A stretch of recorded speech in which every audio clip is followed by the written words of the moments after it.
गरुडगमन तव चरणकमलमिह मनसि लसतु मम नित्यम् गरुडगमन तव चरणकमलमिह मनसि लसतु मम नित्यम्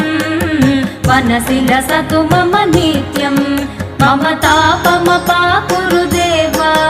मम पापमपाकुरु देव मम तापमपाकुरु देव मम पापमपाकुरु देव